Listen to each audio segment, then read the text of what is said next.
ऐसे तो बहुत सारी चीज़ें हैं जो लर्नर्स को इंग्लिश फ्लुएंटली बोलने से रोकती हैं, लेकिन आज बात करेंगे उन 3 खास चीज़ों की जो सबसे बड़ी कठिनाई पैदा करते हैं इंग्लिश को फ्लुएंटली बोलने के लिए। पहली, कॉन्फिडेंस की कमी होना। अब ये कॉन्फिडेंस की कमी बहुत कारणों से आ सकती है। ओवर द ईयर्स मैंने जब लर्नर से इंटरेक्ट करा है तो मैंने देखा है कई लोग कहते हैं कि मेरा इंग्लिश का बैकग्राउंड नहीं है, मैं हिंदी मीडियम में पढ़ाई करी है मैंने, इसलिए इस वजह से उनके अंदर कॉन्फिडेंस नहीं आ पाता। कई लोगों को लगता है उनकी ग्रामर वीक है, उनकी वोकैबुलरी वीक है, उनका प्रोनाउंसिएशन वीक है, अपनी वीकनेसेस पे बहुत ध्यान देते हैं, इस वजह से उनका कॉन्फिडेंस नहीं बढ़ पाता। वीकनेस पे ही ध्यान देने से कॉन्फिडेंस कैसे बढ़ेगा? कई लोग प्रैक्टिस नहीं करते, प्रैक्टिस की कमी से कॉन्फिडेंस नहीं बढ़ सकता। तो कई चीज़ों का कॉम्बिनेशन चाहिए आपको अपने कॉन्फिडेंस को बढ़ाने के लिए। तो कॉन्फिडेंस की कमी सबसे पहला कारण है इंग्लिश फ्लुएंटली ना बोल पाने के लिए। दूसरा सबसे बड़ा कारण ग्रामर से डरना। ग्रामर, मैं पहले भी बात कर चुका हूँ, बहुत ही गलत तरीके से पढ़ाई जाती है, at least in Indian context. Hindustan में बहुत सारे स्कूलों में ग्रामर बहुत गलत तरीके से पढ़ाई जाती है। बच्चों को अगर आप पूछेंगे ग्रामर क्या है, तो उनके दिमाग में ये noun, pronoun, active voice, passive voice, direct, indirect, इस टाइप के वर्ड्स आने लगते हैं। जबकि ग्रामर का ऐसा कुछ भी काम नहीं है। ग्रामर का काम सीधा ये है कि आपको अच्छे से सिंपल सेंटेंस फॉर्मेशन और कॉम्प्लेक्स सेंटेंस फॉर्मेशन में हेल्प कर सके।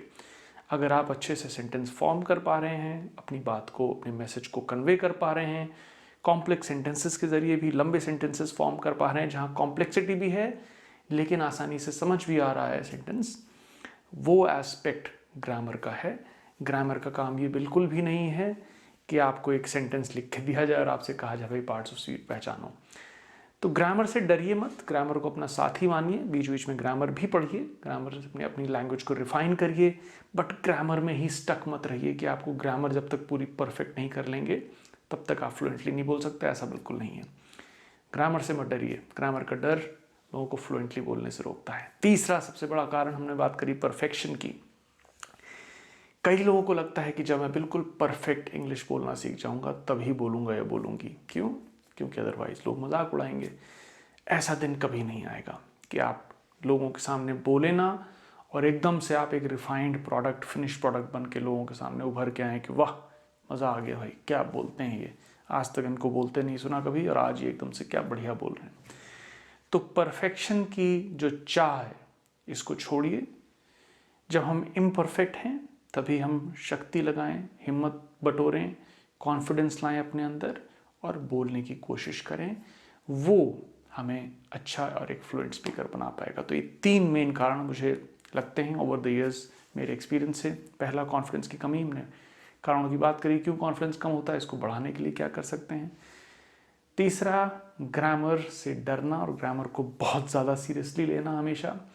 देखिए, एकेडमिक लर्निंग के लिए बात अलग है। अगर आपको टेस्ट में ग्रामर के कुछ रूल्स पता होने चाहिए, that's a different story all together. But अगर आपको ग्रामर का यूज़ करना है अपनी लैंग्वेज फ्लुएंसी के लिए, then try to make it your friend. Third सबसे बड़ा कारण जो मुझे लगता है, लोगों के अंदर ये सोच होना कि मुझे परफेक्ट बोलना जब तक नहीं आएगा तब तक मैं बोलना स्टार्ट नहीं करूँगा। This is a very big misconception. ऐसा कभी नहीं होता। जब तक आप इंग्लिश बोलना स्टार्ट नहीं करेंगे आपकी लैंग्वेज और रिफाइन नहीं होगी। So I hope this helps you. कहीं कोई डाउट बना रह गया हो, please let me know in the comments. I will be very happy to help you there. I hope it helps. Take care.